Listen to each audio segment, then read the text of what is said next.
What's up guys, Dane here from Clarkie's Rugby League Column. Welcome back to another video, whether you're watching on YouTube, Facebook, IGTV. Sorry I haven't made a video in a while, I'm not going to lie, I just haven't really felt like it, so haven't made one, but we're back with a video today. Yesterday I sent out some questions, asked you guys to send me in, and I picked 10 of the ones that I thought were the best. 5 from Facebook, 5 from Instagram, so if you're watching on YouTube, make sure you follow those things there. Post stuff on them every single day where I can. Let's start off with the first question from Brad Crocker. If you guys see me looking down, I've got some notes here, that's all that is. Thoughts on an NRL app that you can watch docos and old match footage on now? Absolutely brilliant idea, Brad. I really like this. It is something I've previously spoken about and something I think the NRL have really missed the boat on here. Now, I look at UFC Fight Pass and I think they've done that exceptionally well. You've got your old fights, you've got your live fights, you've got your exclusive documentaries. Now, this is going to come across as cocky, but I believe if I was given the opportunity, I could do some great things for the NRL as far as social media is concerned. It's not me putting forward anything, it's just my opinion. That's really all it is. But this is what I would have done if I was in charge, and I think you guys will agree here. I would have had someone developing an app, some software, a website, very similar to UFC Fight Pass. Now, I would have released this app and made it available worldwide. Now, let's keep in mind here, the entire sporting world is paused. The NRL will be back 1 month from now. On this app, I would have included a 1 month free trial with every download, or if you sign up to the website, etc. Now, this is the NRL's golden chance to unlock the USA market. They went crazy for the AFL. Just from a couple tweets of people saying, hey, there is live sport on, check out this Australian game. Not so much the NRL, we failed there. But we had a big chance here to be proactive, develop an app, and, you know, if we had faith in Peter V'landys and Todd Greenberg to get the game back, which they have done, we could have an app right now that would completely unlock the USA and you know, Super League fans and fans of sport across the globe. NRL, the rugby league, is a fantastic product. There is nothing wrong with the product, because I've never really heard of anyone in this country even where you say, hey, let's watch Origin, and they go, that was a crap game. You never see that because the product is fantastic, but how it is delivered to fans is very, very poor, and I think the NRL need to improve there. I think it's too late. I think they've missed the boat. However, they had have been proactive, programmed this app, software, website, whatever you want to dub it. I believe they could have unlocked international markets, but they've missed the boat, and, you know, it's pessimistic to say, but for that reason, the NRL will only remain prominent in 2 states, and that's New South Wales and Queensland. But thanks for the question, Brad. Let's move on to the next one. This one here is from MANISH SINGH. Should NRL Wooden Spooners be relegated and New South Wales Queensland Cup teams be promoted? Now, in my opinion, I think we are still decades away from this becoming a remote chance. The player talent pool in our country just isn't deep enough. And it's a population thing sort of combined with talent. You look at the NFL, for example, they just had their draft. I think they drafted up to like 250 kids. Do we have 250 18-year-olds we could draft right now into professional football? I don't believe we do, so that's an issue.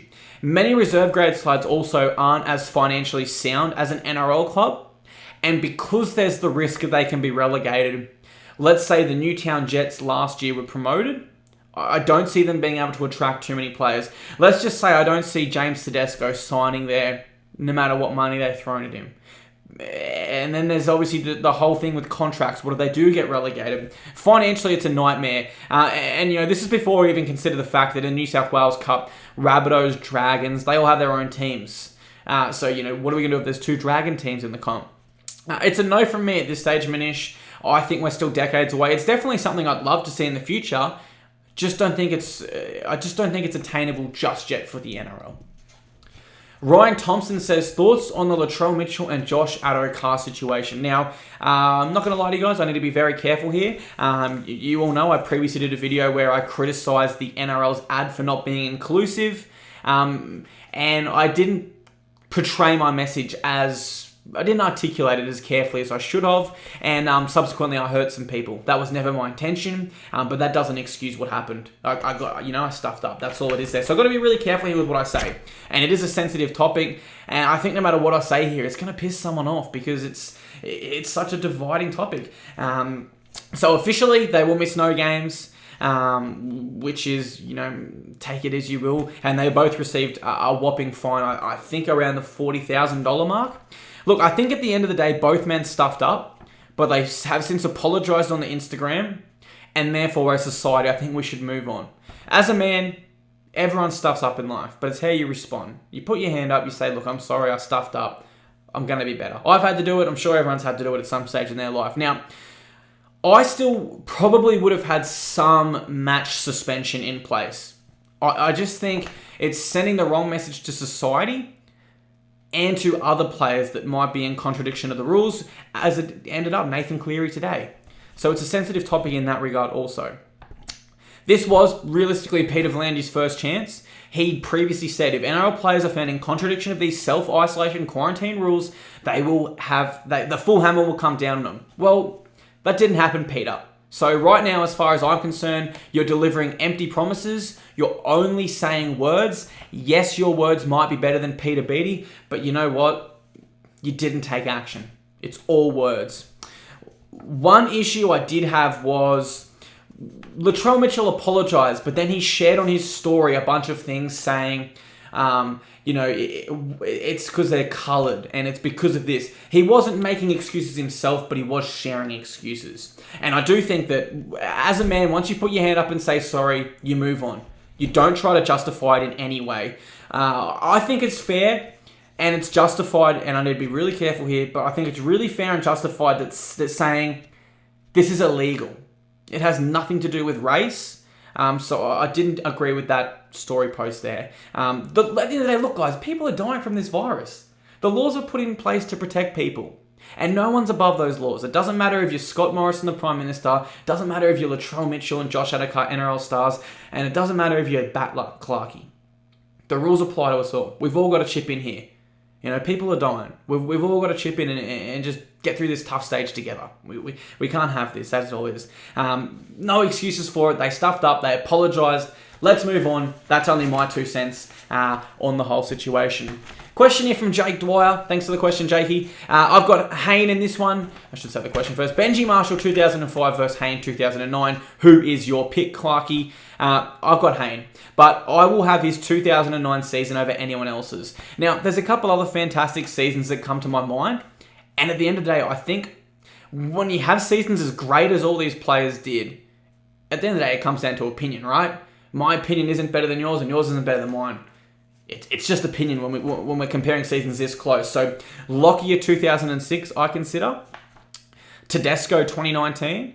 Thurston 2015. Barber 2012. And Benji 2005.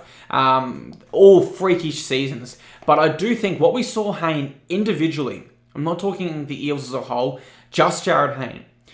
What he accomplished that year, he was just on a separate wavelength to every single other person in that competition. Just really freaky stuff that I just think we may never, ever see again. And of course, Hayne is my favourite player of all time, so, probably there is a bit of bias in there. But at the end of the day, I've got Hayne 2009, greatest individual season ever, only my opinion. Question from Morgan Cheadle. Have you ever laced up a pair of boots? Now, I'm not sure if you're genuinely asking, Morgan, because I do get remarks like this all the time, but I suppose that's a part of sharing your opinion online. People are going to be smart. But if you are being genuine, then I'm happy to share my story with you. Hopefully you are, otherwise this is a bit awkward. So played from under 6s to under 17s for the Almost Shearers on the Gold Coast. From about under 12s to 16s, when divisions sort of come into it all, I was in the Premier side. I versed players that now play NRL or Queensland Cup like Josh Ralph, Jesse Savage, Keanu Dawson, Keegan Hipgrave, Keenan Palacia from the Broncos, etc. But in saying that, I was never the best in my team. I was probably just somewhere around that middle mark, maybe a bit below. But I was the third person in club history to play 150 games there for the club, which is, I guess, pretty cool. I've still got the trophy at home. But from there, obviously, some people know this, some people don't. I joined the Navy and didn't play until I completed all my training. Just didn't want to get injured and if you've ever been in Navy recruit school or category school, you'll understand it's not the funnest years of your life, so you just want to get it over and done with.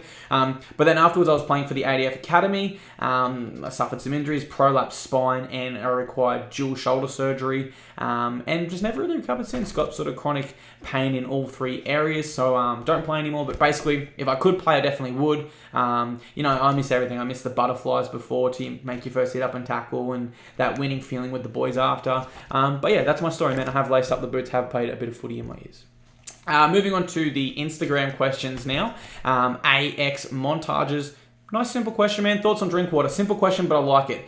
I think Scott Drinkwater will finish 2020 as the competition's most improved player. Just from what I've seen so far, I've been really, really impressed with what he's been able to achieve already this year in the 2 rounds. So 9th MVP. His current play style, I watched a Cowboys documentary of 2015 a few nights ago, reminded me a lot of Michael Morgan when the Cowboys won it all that year. The fact he can focus his attack solely and let Morgan steer the ship and do all the difficult stuff that requires experience, it makes him a constant threat, because in my opinion, his running game is up there with the best in the competition from his years at fullback in the Storm system, working alongside Billy Slater, who, another fantastic runner of the footy, maybe one of the best. People need to stop sleeping on Drinkwater. In my opinion, I think he is going to become one of the best players in our competition and possibly the next star. That's my take on that. Drew Loffy, do you think NRL players are put on a pedestal and some of the players take advantage of it? Now, that's a tough question, Drew, and I agree with part of it, but I really disagree with others of it. So let me explain. Of course you're put on a pedestal as an NRL player because you have a skill set that majority of society really enjoys. I'm just being honest. We all love watching the footy, and you have that skill set, so there you go. I have an IT skill set, for example. Not something people want to rock up on the weekends and watch. Not something people care about. Everyone has a skill set, but footy players have a skill set that we all love. Now, when you factor in that elite athlete skill set and the fact players are on Bitcoin, they're muscly, girls love them, loved by so many people stop them for photo signatures.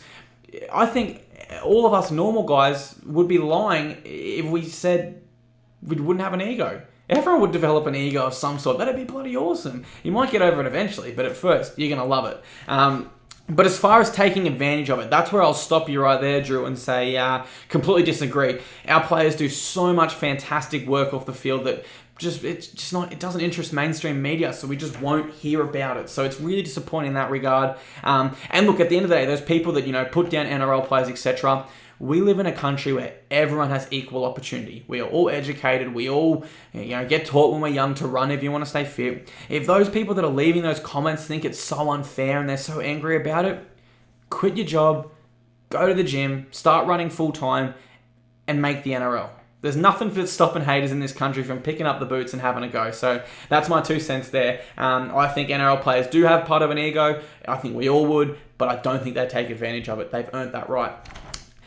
Question from Safwan Islams. Do you think Payne Haas will stay in Brisbane for his entire career? Now, I definitely can't see him leaving at this stage. It's so early in his career, but I think David Fifita's next contract will be very, very interesting, and how the Broncos sort of handle this, because they signed Haas on $500K a year. That season, he went on to win Rookie of the Year. He played for Australia and the Blues. Your contract has to be bumped up in value, right? Now, I'm not sure if they had international and origin incentives in the contract, but if they don't, and let's say David Fifita re-signs for $800,000 a year, could we see a situation where Payne Haas becomes a little bit unsettled? I'm not sure. I'm only throwing it out there. I don't know for sure. I don't know. It's just out there. If one's on 800 and the other's on 500, I think they should both be on similar, if not the same coin, because they are both fantastic players. That's only my opinion, and I can definitely see him in a Broncos jersey for life. Care Christian, if you could change one rule in the NRL, what would it be? I think at this stage, mate, I would just remove the captain's challenge. Always say, if we have the technology, let's utilize it. Why not? It's there. Let's use it. It's available. Doesn't not make sense to not use it. And we have the technology to make calls on the fly. I.e., after a knock-on, when teams are coming in to pack the scrum, we have the technology for someone to quickly review that play and see if there was a strip. Therefore, there's no need for a captain's challenge. All the captain's challenge does, even if a player gets it successful, a captain gets it successful, it's a bad look for the game. The referees have publicly shown that they stuffed up and made an incorrect call. So, not that that wouldn't happen if we were reviewing it as we go, but it will be done in a professional way where another referee steps in and says, as opposed to a challenge of the referee. I don't think we should be challenging referees. At the end of the day, their whistle should be the final call. That's my 2 cents on it. And I just think if we had to change a rule, that's the easiest one to change. It's only just been introduced, so we can just remove it quite easily. And last question from Charlie Camus. Why did you start Clarkie's column, and did you ever expect to be where you are today? Great question, mate, and although I haven't achieved too much or anything significant, I'm still proud of what I have been able to do in all this, because I do this while I work full-time. It's just something in the background. I started a Facebook years ago called NRL Rumors and Updates, but was eventually forced to change the name. And I always sort of had this dream when I was younger that I would have my own column for a website or a newspaper called Clarkie's Column, where I would just discuss footy. Just talk footy. No nonsense, no crap, no rumours, just talk footy. So I decided, let's just change the name to Clarkie's Column and let's pursue it from there. At the time, didn't really think it could become anything, I suppose. I had, as I touched on earlier, had those injuries and, trying to deal with them, and real negative towards the game. And a friend convinced me to bring my page over to Instagram, try something new. And then I just started using the page as a good way to get my mind off things. And, what I started it for ended up being a bit of fun in high school, trying to bridge the gap of just uploading stuff on Facebook without clickbait and links to external sites. It ended up serving a much more important, thing for my life. I, really enjoy coming home from work now and doing Clarkie's Column. So I owe all that to you guys. You guys made that possible. Thank you so much for watching the video, guys. Thanks for tuning in. I really do appreciate it. If you're still here now, drop a like on the video, drop a comment. Let me know any more questions in the comment section below, guys. I've said it before, but really do appreciate everything you guys do for me. And have yourselves a great day. Hope everyone's staying safe in these strange times.